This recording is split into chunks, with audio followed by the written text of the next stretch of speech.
Okay, so today we're diving into Palantir, Yeah. and it feels like most analysts out there kind of just don't get this company. That's true. They just don't get it. But luckily, you gave us some amazing research to work with from Unit Economics, Yeah. their June Initiation Report, and they're run by Nathan Weiss, by the way, for anyone who doesn't know them. Yeah, he's a smart guy. Yeah, they're known for like really, really deep research. Yeah, really thorough. And they just have this fantastic overview of Palantir's clients and Ah. their products. Yeah. And trust me, this is where data analysis gets really, really interesting. It's true. Palantir is so often misunderstood. Yeah. They're not just a data company. They're building the infrastructure for like an AI-powered world. Yeah. But to understand where they're going, we really got to start with like where they came from. Okay, so take us back to the beginning. Okay, so the origin story is really right out of Silicon Valley. Okay. Founded back in 2003, the team included Peter Thiel, Oh, wow. the co-founder of PayPal. And if you think about it, PayPal was already dealing with like huge amounts of data, Yeah. the challenge of detecting fraud. Yeah, for sure. So the seeds of Palantir were really kind of planted there. That's a fascinating connection.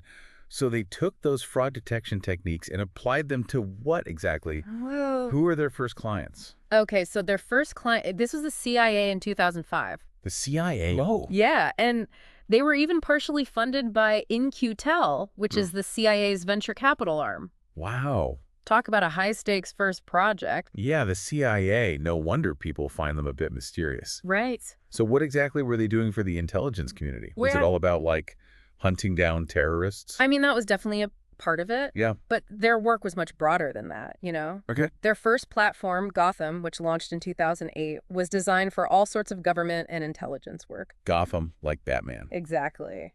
Okay, I see the connection. Fighting crime with data. Exactly. But how does it actually work? What makes Gotham so special? So Gotham is all about connecting the dots. It integrates data from all sorts of sources, like think satellites, Yeah. drones, sensor networks, you know, even just good old-fashioned human intelligence reports. Wow. And then it analyzes that data to identify patterns, uncover connections, and ultimately provide actionable intelligence. So it's not just about presenting the raw data. Well, It's about turning that data into something meaningful, exactly. something that can inform decisions Yeah. or even predict future events. Great. That's powerful. It's powerful stuff. And they even built in the ability to simulate real-world scenarios. Really? So you can use Gotham to model different courses of action and see how they might play out. Wow. It's like having a crystal ball for national security. Okay, this is starting to sound a bit like science fiction, but you're telling me this is real. It's real. This is happening. Oh, it's very real. In fact, Gotham has played a pivotal role in modern warfare. Wow. Palantir is the only AI company with actual wartime experience. Their software is being used right now on the battlefield in Ukraine, Yeah. giving Ukrainian forces a real-time understanding of the situation.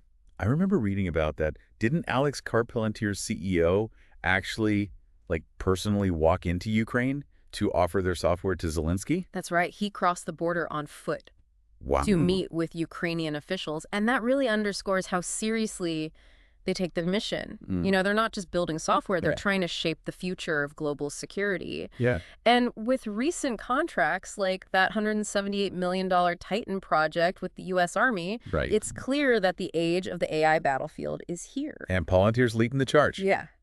Okay, so we've got Gotham for governments and the military. But what about, like, the rest of us? Yeah. Do they have something for businesses, They too? do. That's where Foundry comes in. Foundry. Their platform designed for large corporations, you know, especially those with revenues over $500 million.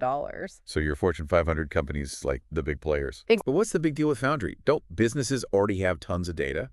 They do, but it's often like siloed, messy, and really difficult to analyze. Okay. Foundry is all about solving that problem. It helps businesses unify their data, clean it up, Right. and transform it into something usable. So it's like taking a giant, chaotic jigsaw puzzle Yeah. and putting all the pieces together in a way that actually makes sense. That's a great analogy. And once those pieces are in place, Yeah. Foundry lets you build what they call digital twins. Right? Hold on, digital twins. Oh. What exactly does that mean? Are we talking about like some kind of matrix-level simulation here? Not quite that advanced, Okay. but it's still pretty amazing. So a digital twin is a dynamic model that reflects the real-time state of your business. Okay. It allows you to simulate different scenarios, test out strategies, and see the potential impact of your decisions before you actually make them.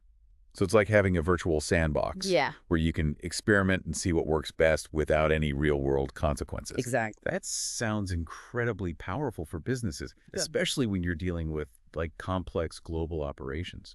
Absolutely. And the applications are so diverse. Companies are using Foundry for everything from optimizing supply chains Yeah. to managing risk to responding to natural disasters. Really? They're even using it to get this managed nuclear stockpiles. Nuclear stockpiles. Okay. Okay, now that's some seriously high-stakes data analysis. Right. But wouldn't all of this sophistication be like incredibly expensive? Yeah. I mean, we're talking about Fortune 500 companies here, but still. So that's what's surprising. The average annual revenue per customer for Foundry is only about $2.8 million. Really, that's way less than I would have guessed. Yeah. It seems like they're offering a lot of power for a relatively accessible price. Right. What's the strategy there? Well, it's all part of their plan to democratize access to these capabilities. Oh, okay. They're not just targeting the elite few. They want to empower organizations of all sizes to harness the power of AI. So they've got Gotham for the government, Oh. Foundry for big businesses. But what about the rest of us? Yeah, The small to medium-sized companies, do we just get left out in the cold? not at all. That's where their newest offering comes in AIP, AIP. the artificial intelligence platform. And this one is particularly interesting because it's specifically designed for mid-sized companies, Okay. giving them a taste of Palantir's power. So is this like a elite version of Foundry, a way for smaller companies to kind of get their foot in the door? Yeah, you could say that, but it's much more than just a stripped-down version, All right. AIP is built on the same core technology as their other platforms, but Hmm. it's designed to be incredibly user-friendly. User-friendly. So you're telling me I don't need a PhD in data science to use it? Exactly. One of the key innovations of AIP is its large language model interface. Okay. This means anyone can ask questions and get insights from their data using natural language, no coding required. Whoa. So I could literally type in, show me which of my products are selling best in the Midwest, Yeah. and it would just spit out the answer. That's the idea. And they've made the implementation process incredibly fast, too. Okay. They have these boot camps where they can get clients up and running in just a few days. Boot camps. Yes. Sometimes even hours. Sounds intense. Yeah. But I guess that speed and ease of use are major selling points for busy companies that don't have time to mess around with complicated installations. Exactly. But here's the million-dollar question. How much does all this cost? Okay. Well, this is where things get really interesting. They're actually offering AIP for free initially. Rate. Free as in no cost at all? What's the catch? It's a bold strategy, right? Yeah. They're using AIP as a kind of gateway drug to get companies hooked on the power of their platform. So they're betting that once companies experience the benefits of AIP, Yeah. they'll be willing to pay for more advanced features Right. or upgrade to Foundry down the line. Exactly. And it seems to be working. Early data suggests that between 5 and 10% of AIP users convert to paying customers within 3 to 6 months. So it's like a free trial. It turns into a long-term relationship. Yeah. Pretty smart. And they've used this playbook before, haven't they? Yeah. Didn't they do something similar with the UK's National Health Service? You're thinking of that initial £1 contract they signed with the NHS during the COVID-19 pandemic. Right. That eventually turned into a multi-million-pound deal as the NHS realized the value of Palantir's data management capabilities. All right. So they've got Gotham for the government, Yeah. Foundry for big businesses, and AIP as the gateway drug for everyone else. That's right. But I have a feeling there's even more to this story, right? Riz. I mean, Palantir seems to be involved in all sorts of cutting-edge stuff. Yeah. What else are they up to? Well, remember those digital twins we talked about? Yeah. Those are just the beginning. They're also pushing the boundaries with things like meta-constellation Oh, and mixed reality applications. oh, those sound straight out of science fiction. Yeah, a constellation. What in the world is that? So meta-constellation is all about harnessing the power of the ever-growing number of satellites orbiting our planet. Okay. It creates on-demand satellite mesh networks, allowing them to task specific satellites with specific missions Wow. and get a real-time, comprehensive view of whatever they're looking at. So they're basically building like a customizable on-demand satellite intelligence system. Pretty much. That's incredible. What are they even using it for? Think national security, disaster response. Environmental monitoring, the possibilities are huge. Wow, it's like having eyes in the sky that can see anything anywhere. Yeah. And what about those mixed reality applications? What are they doing with that? So mixed reality is all about blending the physical world with the digital world. Okay. They're integrating their software with VR headsets, Uh-huh. which allows users to visualize data and interact with remote environments in a whole new way. So you could be standing in a factory and see real-time performance data for each machine overlaid on your field of vision. Yeah. Or a soldier on the battlefield could see enemy positions, terrain data, and friendly troop movements displayed right in front of them. That's right. And this is all happening now, not in some distant future. Wow. Palantir is making these futuristic applications a reality today. It's mind-blowing. They're not just a data company. They're building the infrastructure for an AI-powered world, Yeah, from battlefields to boardrooms to, well, everywhere. pretty much. It's exciting and a little bit scary all at the same time. Right. But before we get too carried away with the technology, let's talk about the business side of things. Okay. How's Palantir actually making money from all this? Yeah. And is it sustainable? That's the million-dollar question to answer that. We need to dive into the unit economics of their business. Okay. And that's where things get really interesting. When you look at Palantir's financials, it's really important to understand, they're not dealing with like one giant customer base. Right. They've got two distinct segments, government and commercial, and the way they make money from each is actually quite different. Okay, that makes sense. Hmm. So on the government side, we're talking about those big contracts with agencies like the CIA, the Army. Exactly. What kind of revenue are we talking about there? So over the past 12 months, the average government client brought in about $10.5 million. Wow. Okay. It's important to remember, these are organizations with complex needs, deep pockets, a really long-term view. Yeah. Government contracts aren't usually quick flips, Right. They provide a really steady and predictable revenue stream. Big contracts, steady revenue, that sounds promising. Mm. But are they actually turning a profit on these government clients? That's where it gets interesting. So back in 2022, Palantir was actually losing money on the average government client, Really? about $500,000 per client. I mean, losing money, how is that possible with those huge contracts where their expenses that high? Their expenses were really high. Don't forget, Palantir is a tech company at its core. Right. They have substantial R&D costs, not to mention a large and highly skilled workforce. Yeah. Those expenses add up quick, but the good news is that their profitability has been improving pretty dramatically. So they're getting more efficient at delivering their services and squeezing more profit out of each government contract. Precisely. In 2023, they flipped to a profit of about $900,000 per government client. Wow. Okay. And just over the past 6 months, that profit has jumped to almost $1.4 million. That's a remarkable turnaround. It is. What's driving that improvement? Are they raising prices on those government contracts? Not really. Their gross margins have held steady around like 81%. The real key is they've gotten those operating expenses under control. Okay. They're getting much more efficient at deploying their software and supporting clients, and they've even managed to significantly reduce their general and administrative costs, Oh, even while growing their workforce. that's impressive. So the government side of the business is becoming a real moneymaker. Yeah, it's looking really good. But what about those commercial clients, those Fortune 500 companies with all that messy data we talked about? What's the financial picture like there? So the dynamics are completely different on the commercial side. Remember, the average annual revenue per commercial client is much lower, sitting at about $2.8 million. Okay. And it's actually been trending downwards over the past few quarters. Less revenue per client, that doesn't sound great. Mm. Is the competition heating up? Mm. Are they losing clients to other data analytics companies? It's not that simple.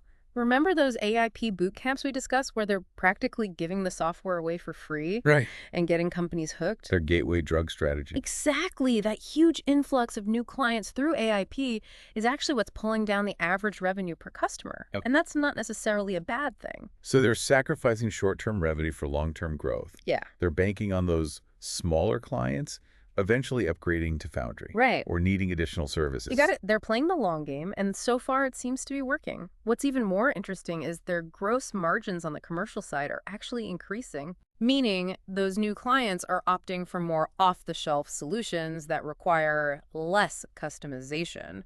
So they're making more profit on each sale, Yeah. even if the sales themselves are smaller. Yeah, That's a pretty smart trade-off. it is. But are they profitable overall on the commercial side? Hmm. Because for a while there, both sides of the business were operating at a loss. That's the key question, and the answer is yes, they've turned the corner. Okay. In 2022, they were losing about $500,000 per commercial client, but just like with the government side, things dramatically improved in 2023. Okay. They broke even for the full year, and over the past 6 months, they flipped to a profit of about $300,000 per commercial client. So both sides of the business are profitable, which Of- is a great sign. It is. But how does all of this fit into Palantir's overall financial picture? Because I know they've been known for like heavy stock-based compensation, Yeah. which can really eat into those profits, right? That's true. Stock-based compensation is a big factor to consider with Palantir. Even with strong segment profitability, it's still impacting their overall operating margins. But there's another key piece of the puzzle here. They're finally starting to generate serious cash flow, aren't they? Yeah. Didn't I see something about that in their recent earnings report? You're right. On the money, they generated over $730 million in free cash flow in 2023. Wow. That's a huge milestone for the company and a Yeah. clear sign that their business model is maturing. So they're not just burning through cash, they're actually generating it. Right. That has to be music to investors' ears. It is. But what about their valuation?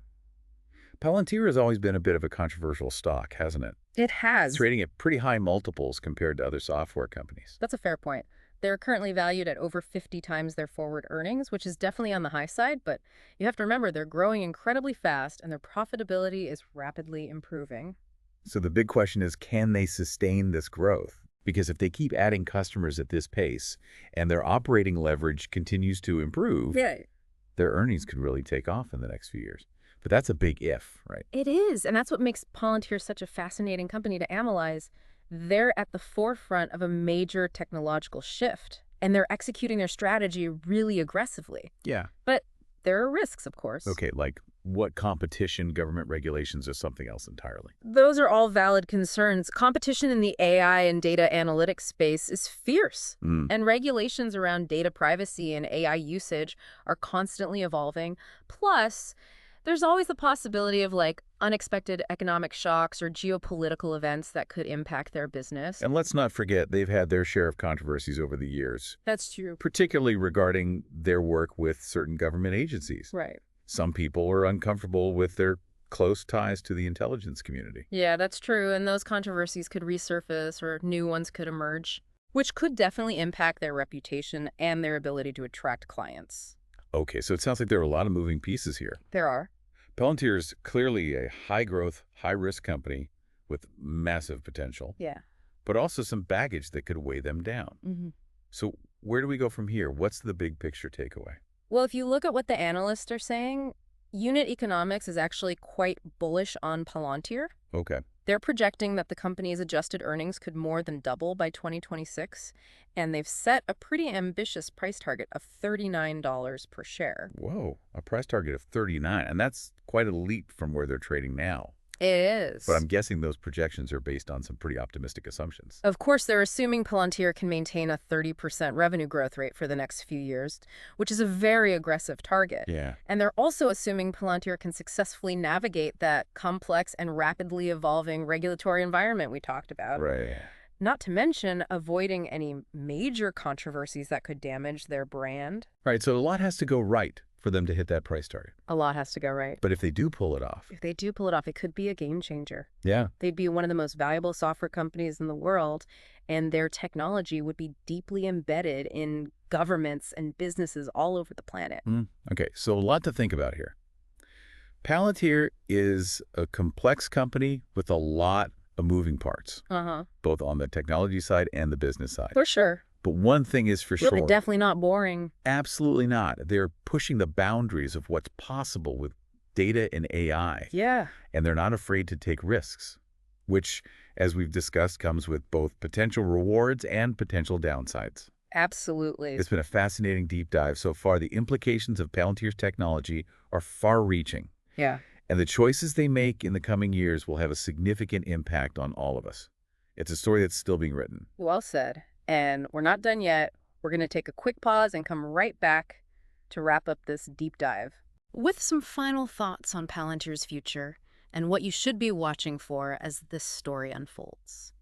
Okay, we are back and ready to wrap up our deep dive into Palantir. Yeah, It has been a wild ride so far. We've covered those fascinating origins, it has been. their powerful platforms, and their unique approach to both the government and the commercial markets. Yeah, But as we discussed, there's still a lot of uncertainty surrounding Palantir's future. that's right. It's a company that evokes some really strong opinions. It does. Some see them as visionaries, Yeah.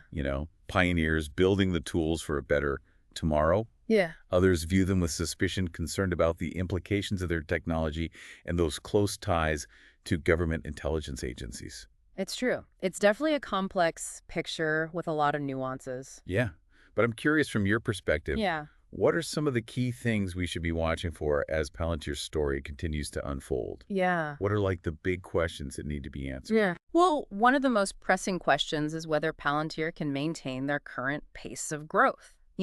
They've set some pretty ambitious targets, and they're going to need to execute flawlessly to achieve them. Mm-hmm. That means, continuing to attract top talent, expanding into new markets, developing those innovative new products and services. Right, and they're facing some really stiff competition from some of the biggest tech giants on the planet. They are. Companies like Microsoft, Google, Amazon, Yeah. they're all pouring resources into AI and data analytics. Mm-hmm. Can Palantir really hold their own against those behemoths? That's a crucial question. I think Palantir's advantage lies in their deep expertise in complex data integration Okay. and their focus on solving those mission-critical problems Right. for governments and large enterprises. Right. They're not trying to be everything to everyone. Mhm. They're targeting specific niches where they can truly excel. So it's a David versus Goliath scenario. Yeah, But Palantir has a few slingshots up their sleeve. they do. But what about the ethical considerations? Right. I mean, their technology is incredibly powerful. Yeah, There is the potential for misuse, for sure. for bias, for unintended consequences. How are they addressing those concerns? That's a critical point, and it's something that Palantir is very aware of. They've been really vocal about the need for responsible AI development and deployment, and they've built in safeguards to mitigate those potential risks. Okay. For example, their platforms allow for robust auditing and transparency so organizations can track how their data is being used and ensure compliance with those ethical guidelines. That's good to hear because the last thing we need is another move fast and break things mentality when it comes to AI. Yeah. The stakes are just too high. They are, and as AI becomes more and more pervasive in our lives, those ethical considerations will only become more important. Yeah. It's something we all need to be thinking about, not just Palantir. Well said. So as we wrap up this deep dive, what's the final takeaway? What's the one thing you want our listeners to remember about Palantir? I think the key takeaway is that Palantir is a company that's pushing the boundaries of what's possible with data and AI. They're solving really complex problems, they're shaping global events, and they're forcing us to confront the ethical implications of this rapidly evolving technology. Yeah. They're a company worth watching both for their potential to change the world for the better and for those potential risks they represent. I completely agree. Palantir is a company that sparks debate, inspires innovation, and challenges our assumptions about the future. Yeah. They're a fascinating case study in the power and peril of cutting-edge technology. Absolutely. And their story is far from over. The choices they make in the coming years will have a profound impact on all of us. Well, on that note, we are going to wrap up this deep dive into Palantir. Yeah, it's been fun. We hope you found it insightful and thought-provoking. And as always, we encourage you to do your own research, stay informed, and engage in those thoughtful conversations about the technology shaping our world. Yeah. Until next time, keep diving.